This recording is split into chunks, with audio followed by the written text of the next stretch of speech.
A maior favela da Argentina, a história da Vila 31.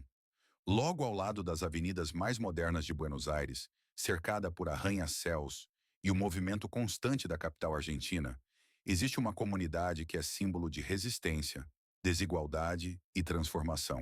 A Vila 31, a maior favela da Argentina. Mas como esse lugar surgiu? E por que, mesmo depois de décadas de tentativas de remoção, ela continua crescendo? Hoje você vai conhecer a história da Vila 31, um dos bairros mais complexos e emblemáticos de toda a América do Sul. A história começa nos anos 1930, durante a Grande Depressão. A crise econômica mundial afetou fortemente a Argentina, e muitas pessoas migraram do interior para Buenos Aires em busca de trabalho. Esses trabalhadores, sem condições de pagar aluguel, começaram a ocupar terrenos próximos à principal estação de trem da cidade, a Estação Retiro. Assim nasceu a Vila Desocupación, o embrião da atual Vila 31. O nome, desocupação, fazia referência à situação das pessoas sem emprego, um reflexo direto da crise. Durante as décadas seguintes, especialmente nos anos 40 e 50, a favela cresceu com a chegada de imigrantes internos e também de estrangeiros, muitos vindos do Paraguai, Bolívia e Peru. Nos anos 60, a vila já era uma realidade consolidada. Apesar de vista com preconceito por parte da população mais rica, a comunidade crescia à sombra das reformas urbanas. Durante o governo de Juan Domingo Perón, algumas promessas de urbanização surgiram, mas pouco foi feito na prática. Quando veio a ditadura militar, entre 1976 e 1983, a situação se agravou. O regime tentou eliminar as vilas miséria, como eram chamadas as favelas argentinas.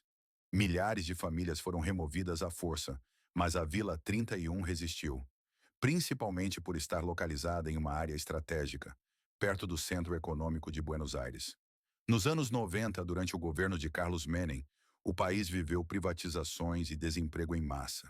Sem acesso à moradia formal, novas famílias ocuparam áreas abandonadas e construíram casas improvisadas.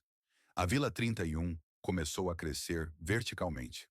Onde antes havia barracos de madeira, começaram a surgir prédios de até 4 andares, feitos de tijolos e cimento.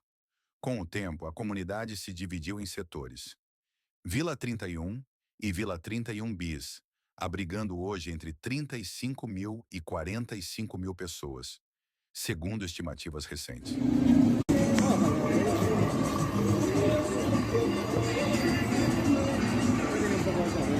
Hoje, a vila é uma mistura cultural impressionante. Metade da população é argentina, mas há uma grande presença de imigrantes paraguaios, bolivianos, peruanos e até venezuelanos. A maioria trabalha em empregos informais, construção civil, comércio de rua e serviços domésticos, sustentando a cidade que muitas vezes os marginaliza. Apesar das dificuldades, há uma forte vida comunitária. Igrejas, escolas, feiras, associações e projetos sociais. A vila tem até rádios comunitárias e artistas locais que se destacam no cenário urbano de Buenos Aires. Nos últimos anos, o governo da cidade iniciou projetos de urbanização. Foram abertas ruas, melhoradas redes de esgoto e eletricidade e construídas moradias mais seguras. Também foi criado o Centro Comunitário Rodrigo Bueno e uma série de escolas públicas. Mas as obras avançam lentamente e enfrentam desafios, como o custo de vida crescente e o risco de gentrificação, quando o local melhora, mas os moradores originais não conseguem mais permanecer. Mesmo assim, a Vila 31 continua sendo um símbolo da resistência popular argentina. Um bairro que sobreviveu a governos, crises e repressões, mantendo viva sua identidade. Hoje, a Vila 31 é muito mais do que uma favela.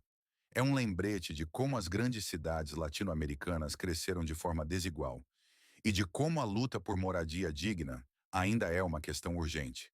Em meio aos contrastes entre o luxo de Puerto Madeiro e a simplicidade das ruas da vila, o que se vê é a realidade da Argentina moderna. Um país de cultura vibrante, mas também de grandes desigualdades. A história da Vila 31 mostra que pobreza não é sinônimo de falta de dignidade e que comunidades podem florescer mesmo nas condições mais adversas, sempre com esperança e solidariedade. Curte histórias? Então segue para mais relatos assim. Valeu!